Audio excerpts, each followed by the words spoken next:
everyone. I am Little McGriddle, and as you all know, Halloween is just right around the corner. And what better way to celebrate that also with a Halloween story instead of the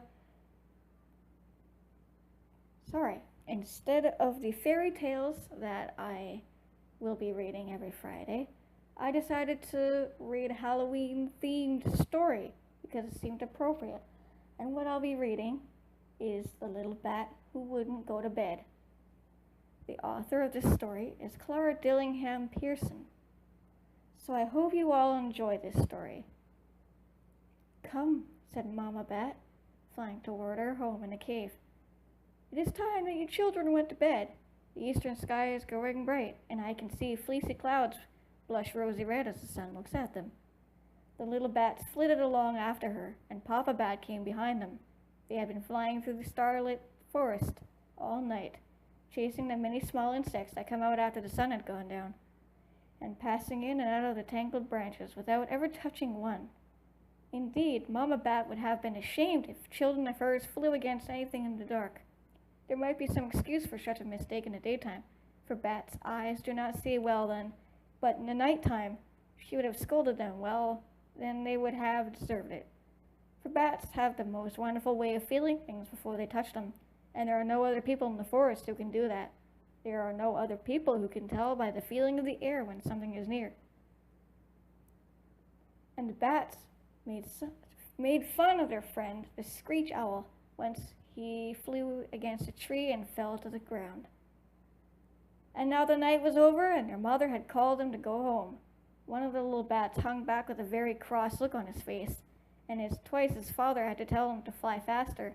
He was thinking how he would like to see the forest in the daytime. He had never seen the sun rise, and he wanted to do that. He had never seen any of the day birds or the animals that awake in the morning.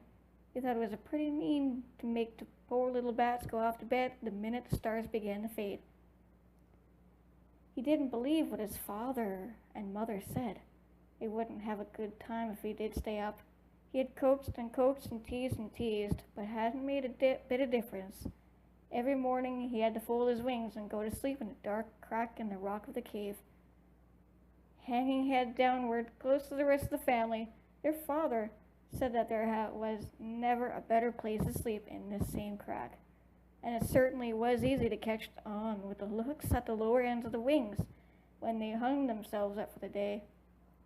But now he just wouldn't go to bed, so there. It's your turn next, said Mama Bat to him, when the rest of the children had hung themselves up. I'm not going to bed, the little bat answered. Not going to bed, said Father. Are you crazy? No, said the little bat. I'm not. I don't believe the child is well, said Mama Bat. He never acted like this before. I'm afraid he has overeaten, and she looked very anxious.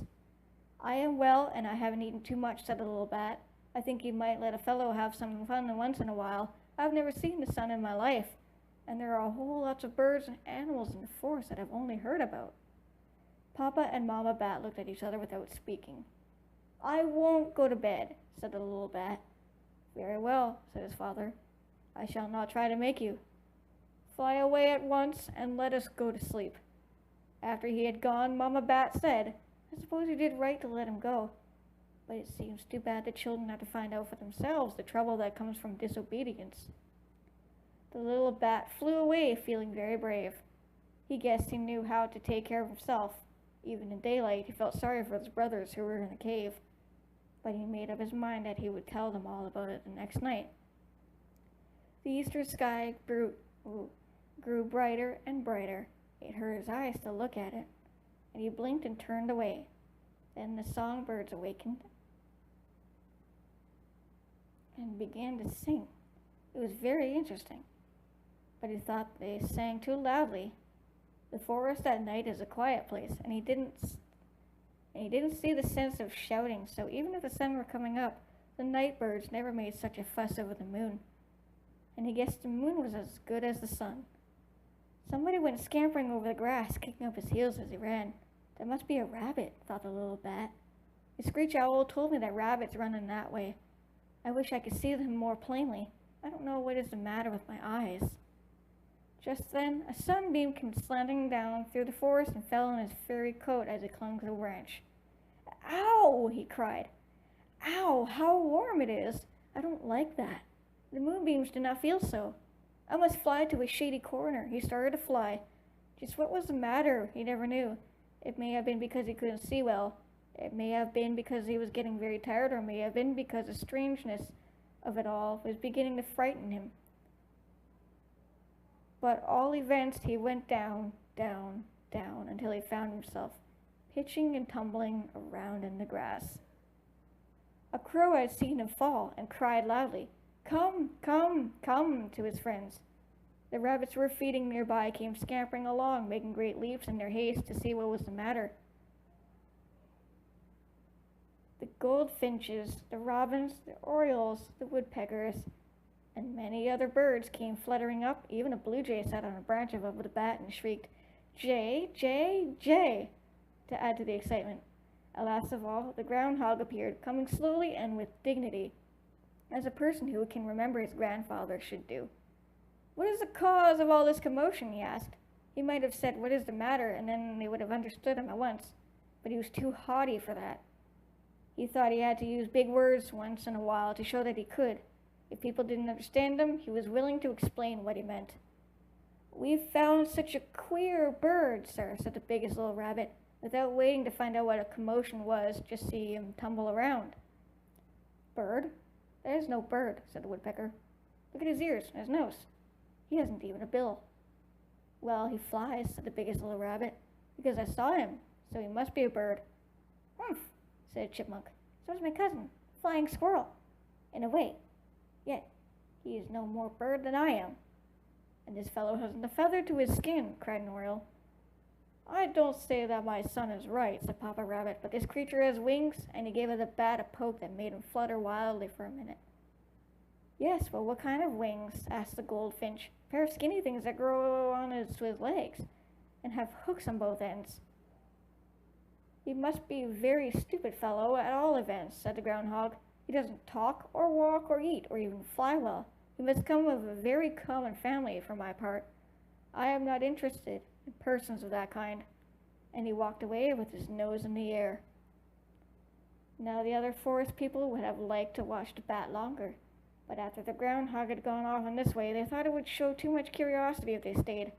So one after another he went away, and the little bat was left alone. He fluttered around until he reached the branch where the blue jay had been, and there he hung himself up to wait until night. "Oh dear," he said, "I wonder how long a day is. I am hot and blind and sleepy, and if any more of those forest people come to talk about me, I don't know what I shall do. They don't think me good looking because my wings grow to my legs. I only wish I could see what they look like. I believe they are just as homely." And then, because he was a very tired little bat, and cross as people always are when they have done wrong, he began to blame somebody else for all his trouble. Oh, that's not a good thing to do. You shouldn't blame others for your troubles. No one else is to blame but yourself. You can't just point someone else. "If my father and mother had cared very much about me," he said, "they would never have let me stay up all day. Guess if I were a big bat and had little bats of my own, I'd take better care of them. But that is always the way." And when, long afterward, he was a big bat with little bats of his own, he was a much wiser person. I gotta say, that was actually a very inspiring story, and I think we all learned something here. So, that's the end of the story. That was the little bat who wouldn't go to bed. That was just a little Halloween story for you guys. I hope you enjoyed it. If you did, please let me know in the comments. And like always, I will catch you all in the next video. Bye.